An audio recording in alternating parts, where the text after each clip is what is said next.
warahmatullahi wabarakatuh. Apa kabar? Kembali berjumpa dengan saya, Subno Arif dari Forum News Network.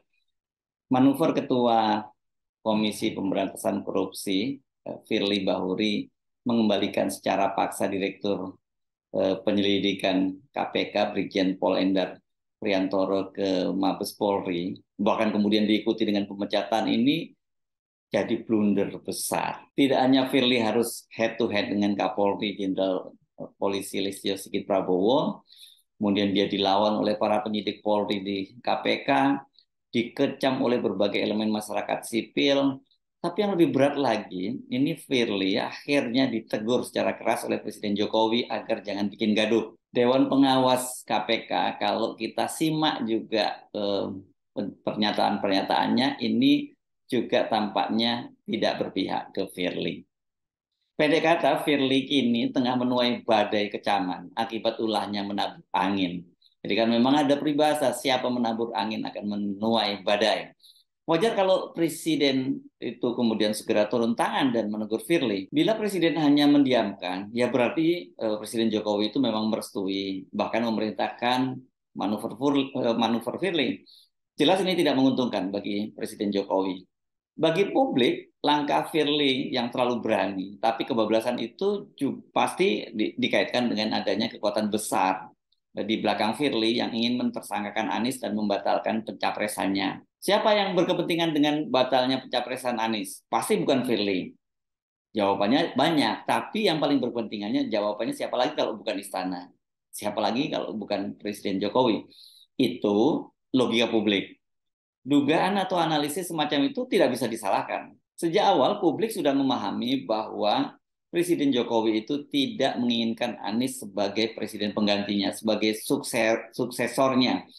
Tapi bahwa caranya harus main kayu seperti yang dilakukan oleh Firly, tentu ini merupakan soal yang berbeda. Sejak awal publik juga sangat paham bahwa kasus Formula E, gelaran Formula E, balap mobil listrik Formula E itu dipaksakan. Ini sebagai upaya menghambat bahkan itu membatalkan pencapresan Anies. Kalau sekarang Firly tetap ngotot dengan mengembalikan, bahkan kemudian memecat Brigjen Endar ke Mabes Polri, pastilah ada kekuatan besar yang berada di balik keputusannya itu. Karena Endar ini kan termasuk mereka-mereka yang disebut menolak untuk meningkatkan status penyelidikan Formula E itu menjadi penyidikan, artinya ada yang tersangka, ada Anies yang menjadi tersangka gitu. Apa untungnya bagi Firly? Kalau dia sendiri punya ambisi jadi calon presiden atau setidaknya calon wakil presiden, ya saya kira dia sekarang ini sudah harus melupakan mimpinya itu. Firly itu sekarang ini sudah jadi public enemy dan bukan tidak mungkin ini bagi para yang mengusing dia, para aktor-aktor politik juga dianggap ini Firly sekarang sudah jadi liability, jadi beban ya. Coba bayangkan, untuk mewujudkan obsesinya mentersangkakan Anies, itu Firly sampai harus berhadapan secara frontal dengan Kapolri yang ini notabene, ini merupakan instansi asalnya. Firly adalah pensiunan Jenderal Polisi Bintang 3. Bagaimanapun, dia masih terikat pada esprit de corps dengan Korps Bayangkara. Tapi sekarang dia malah jadi musuh mereka. Sekedar kilas balik ya. Kasus ini mencuat ke publik ketika muncul bocoran para penyidik di KPK itu menolak keinginan Firly dan Wakil Ketua KPK Alexander Marwata pada waktu itu disebut begitu untuk meningkatkan status Anies dari status penyelidikan Formula E, maksud saya dari penyelidikan menjadi penyidikan. Keinginan kedua orang itu ditolak oleh pimpinan KPK yang lain dan juga para penyidik. Alasannya tidak cukup dua alat bukti yang bisa menjadi dasar meningkatkan status dari penyelidikan ke penyidikan, menetapkan sebagai tersangka begitu. Yang dimiliki oleh penyidik KPK itu hanya keterangan saksi ahli bahwa dalam kasus Formula E itu sudah ada mens rea, ada niat jahat. Dan kalau saksi ahli ini kan kita juga banyak tahu bahwa ya ini bisa sesuai dengan order kepentingan orang yang menggunakan mereka sebagai saksi ahli. Dengan ditingkatkannya kasus itu sebagai konsekuensinya harus ada yang jadi tersangka. Siapa lagi kalau bukan Anies Baswedan, Gubernur DKI Jakarta yang menginisiasi balapan mobil listrik Formula E. Bolak-balik dilakukan gelar perkara. Ini bahkan kabar terbaru ini ya. Kalau sebelumnya kan disebutkan ada 8 gelar perkara. Bahkan ketika akhirnya kemudian Karyoto dan Endar Priantoro itu dikembalikan ke Mabes Polri, ada lagi gelar perkara terbaru, katanya ada 2 kali gelar lagi, jadi total udah 10 kali itu. Para penyidik tetap menolak keinginan dari Firly dan pimpinan KPK lain untuk meningkatkan menjadi penyidikan. Dan kabar terbaru katanya sekarang situasinya berubah. Kalau kemarin komposisinya itu masih 50-50 ya, waktu itu masih 4 orang pimpinan KPK itu posisinya masih 2-2 gitu. Tapi sekarang katanya sudah menjadi 3-2. Jadi yang 3 orang pimpinan KPK itu sudah sepakat untuk meningkatkan menjadi penyidikan, sementara yang 2 tidak sepakat. Dan tapi 2 orang ini didukung oleh para penyidik. Sebagai bentuk penolakan atas tekanan Firly, itu Direktur Penuntutan KPK Fitroh Roh Cahyanto, ini seorang jaksa, minta dikembalikan ke Kejaksaan Agung. Dan Kasatgas Penyidikan KPK Tri Suhartanto, ini dari Mabes Polri. Saya kira kalau kalau Kasatgas ini mungkin levelnya sekitar jabatannya mungkin Kombes ya kalau saya lihat, karena direkturnya itu Brigjen gitu. Tri Suhartanto ini minta dikembalikan ke Mabes Polri. Sementara Firly juga melakukan langkah bersih-bersih dengan mengembalikan Deputi Penindakan KPK Irjen Pol Karyoto dan Direktur Penyelidikan Brigjen Pol Endar Priantoro ke Mabes Polri. Alasan resminya katanya ini untuk pengembangan karir mereka. Ini alasannya mulia banget ya. Bersamaan dengan itu, Karyoto dan Endar itu dilaporkan oleh sebuah LSM ke Dewan Pengawas karena disebut melawan perintah atasan. Ini kelihatannya kaitannya dengan mereka tetap menolak keinginan Firly untuk mentersangkakan Anies ya.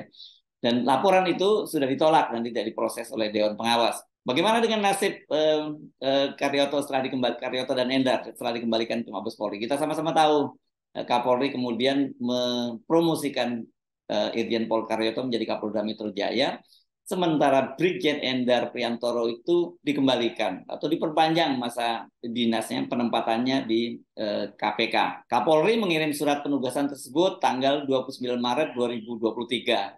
Hanya sehari berselang, itu tanggal 30 Maret, Firly mengembalikan lagi Endar ke Mabes Polri. Dihadapkan, bahasanya begitu.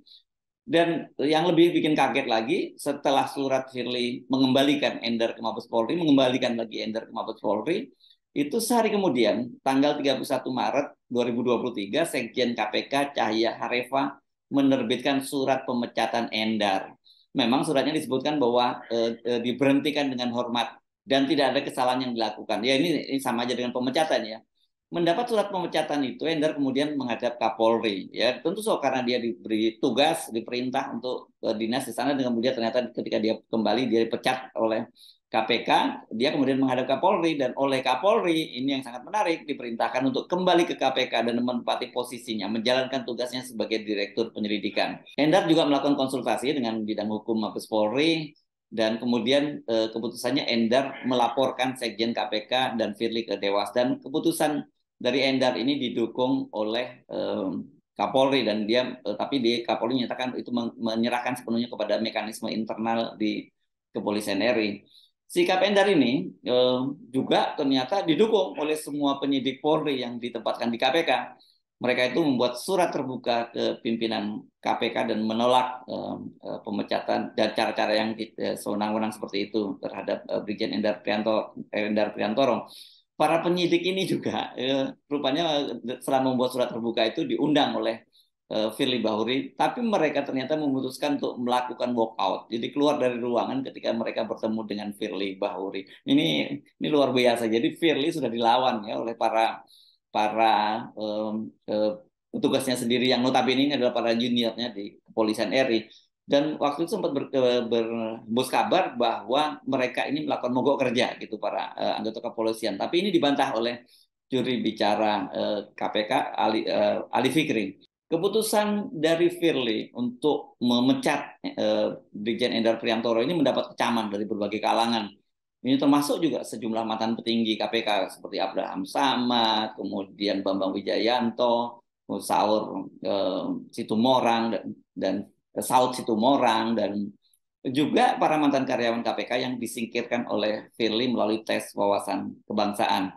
Novel Baswedan misalnya, mantan penyidik senior KPK yang kini kembali berkarir di lingkungan kepolisian tapi sebagai petugas sipil gitu, menilai langkah Firly sebagai bentuk arogansi Firly kepada Polri. Novel bahkan mengungkit-ungkit cerita lama bahwa sebenarnya orang seperti Firly tidak punya kredibilitas karena dia telah beberapa kali melakukan pelanggaran secara etik ya. Yang terakhir ya ini dia diberi surat peringatan karena menggunakan helikopter ketika dia pulang kampung di kampung halamannya di Sumatera Selatan. Dukungan terhadap Endar ini mengalir dari berbagai elemen civil society, dari pengacara, dari akademisi, dan banyak lain. Ada anggota LSM yang kemudian melaporkan Firly ini ke Dewan Pengawas KPK. Kalau kita amati memang ini di media ada juga sih yang mencoba mendelegitimasi kredibilitas Endar. Ini karena belum lama ini kan istrinya kedapatan flexing, pamer harta kekayaan, dan dilaporkan ke Dewan Pengawas. Namun menurut keterangan dari Ketua Dewan Pengawas Tumpak Hatorangan Panjaitan, selama bertugas di KPK itu Brigjen Endar tidak pernah melakukan pelanggaran etik. Nah, justru Tumpak menyatakan mereka itu akan memproses pengaduan dan pelaporan Endar terhadap Sekjen KPK Cahya Reva dan Firly Bahuri. Nah, kembali soal sikap Kapolri yang tetap mempertahankan Brigjen Endar di KPK. Banyak yang bertanya-tanya, termasuk saya sendiri bertanya-tanya, mengapa Kapolri mengambil langkah semacam itu? Sebab kalau benar semua manuver Firly ini merupakan pesanan atau bahkan instruksi dari Presiden Jokowi, tentu tidak mungkin Listio Sigit menentangnya secara vulgar dan dampaknya itu kan mendelegitimasi Firly. Pada awalnya, mengapa Endar dikembalikan dan dipertahankan di KPK, itu Kapolri menyatakan bahwa belum adanya ruang dan jabatan di lingkungan Polri untuk Endar. Belakangan kepada wartawan, Kapolri menjelaskan mengapa dia tetap mempertahankan Endar. Karena menurut dia, bila sampai dia menarik dua orang jenderal itu secara bersamaan, maksudnya ini Karyoto dan Endar, maka itu akan melemahkan KPK. Deputi Penindakan dan Direktur Penyelidikan KPK itu kan merupakan tulang punggung KPK terutama dalam berbagai kasus-kasus OTT dan kasus-kasus yang lainnya. Alasan Kapolri ini sangat masuk akal dan sangat terkesan, dan bukan sangat terkesan, jadi memang kita punya kesan dia ingin memperkuat KPK, dia tidak ingin pemberantasan korupsi itu lemah karena ditariknya dua orang jenderal itu dari KPK. Sebaliknya dengan tindakannya itu Firly malah memperlemah Direktorat Penindakan, karena saat ini kan untuk jabatan Deputi Penindakan itu dan Direktur Penyelidikan telah ditunjuk seorang pelaksana tugas. Deputi Penindakan itu dirangkap oleh Direktur Penyidikan Brigjen Pol Asep Guntur Rahayu, dan jabatan Direktur Penyidikan itu Ronald Worotikan, ini seorang jaksa. Akibat manuver Firly ini, selain dia membuat dua instansi berhadapan-hadapan secara frontal ya, yakni KPK dengan Polri, itu yang sangat berat juga ini dia membuat citra KPK itu jadi benar-benar tambah merosot ya, karena sangat jelas terkesan KPK hanya jadi alat untuk menekan dan menghabisi lawan-lawan politik penguasa. Citra ini saya kira sangat jelas akan sangat merugikan bagi pemerintah Jokowi. Jokowi justru masih diuntungkan sebenarnya dengan bahkan diselamatkan oleh sikap Kapolri yang tetap ngotot mempertahankan Brigjen Endar dengan alasan jangan sampai membuat KPK lemah. Posisi Listio yang pernah menjadi ajudan dan berarti ini merupakan orang dekat Jokowi bisa menjadi pintu darurat menyelamatkan Jokowi. Bahwa bukan Jokowi yang menginginkan Anies sebagai tersangka dengan menggunakan tangan Firly. Jadi siapa dong? Kendati sama-sama langsung bertanggung jawab kepada Presiden, karena kan sekarang ini KPK itu sudah menjadi rumpun eksekutif yang langsung bertanggung jawab kepada Presiden. Namun kalau dari sisi kedekatan dengan Pak Jokowi itu, maka Kapolri itu pastilah lebih dekat ke Pak Jokowi dibandingkan dengan Ketua KPK Firly Bahuri. Nah, setelah ribut-ribut seperti ini, bagaimana kelanjutan kasus Formula E? Nah, saya kira ini yang juga tidak kalah pentingnya ya. Kalau skenario mentersangkakan Anies itu akan tetap dijalankan oleh Firly, ini menurut saya ini berbahaya, ini bisa memicu perlawanan dari civil society yang sangat besar, karena sekarang ini orang menjadi semakin ngeh dengan ribut-ribut ini ya. Ada persoalan serius di KPK. Pemecatan Brigjen Endar Priantoro itu menjadikan kasusnya ini terang benderang. Kalau selama ini kan orang masih beraba-raba, ada sih memang investigasi dari sejumlah media, tetapi tidak sejelas ini, setransparan ini, bahwa kasus Formula E ini memang dipaksakan. Dan kalau hal itu nantinya misalnya Pak Jokowi membiarkan Firly melanjutkan kasus ini, saya kira citra Pak Jokowi itu akan makin jeblok, menggunakan instrumen hukum untuk menghabisi lawan-lawan politiknya. Namun dengan menegur Firly dan secara tidak langsung berpihak kepada Kapolri, maka Jokowi bisa menunjukkan kepada publik dia tidak terlibat pada skenario culas mentersangkakan Anies, dan malah sebaliknya sama seperti Kapolri tetap ingin memperkuat KPK dan mendukung penegakan hukum dalam koridor yang benar. Bila jalan itu yang dipilih oleh Pak Jokowi, nampaknya kita bisa memperkirakan bagaimana nasib Firly selanjutnya. Apalagi Dewan Pengawas seperti kata Tumpak Hatorangan akan memproses laporan Endar Priantoro terhadap Sekjen KPK Jaya Harefa dan Firly Bahuri. Apa yang bisa kita simpulkan sementara ini? Sangat nyata bahwa KPK saat ini itu menjadi lembaga yang nuansa politiknya lebih kuat ketimbang soal penegakan hukum, junto, pemberantasan korupsi. Sayang sekali ya, lembaga yang tadinya diharapkan menjadi salah satu senjata untuk menghabisi praktik-praktik korupsi yang sekarang ini merajalela di mana-mana, tapi kemudian ternyata hanya kemudian jatuh menjadi terjerambab ke dalam lumpur gitu dan hanya menjadi alat kekuasaan. Dan dengan begitu saya kira mimpi kita untuk melihat negara Indonesia ini bersih dari korupsi ya semakin jauh. Saya Hasbun Arif dari Forum News Network. Sampai jumpa lagi. Wassalamualaikum warahmatullahi wabarakatuh.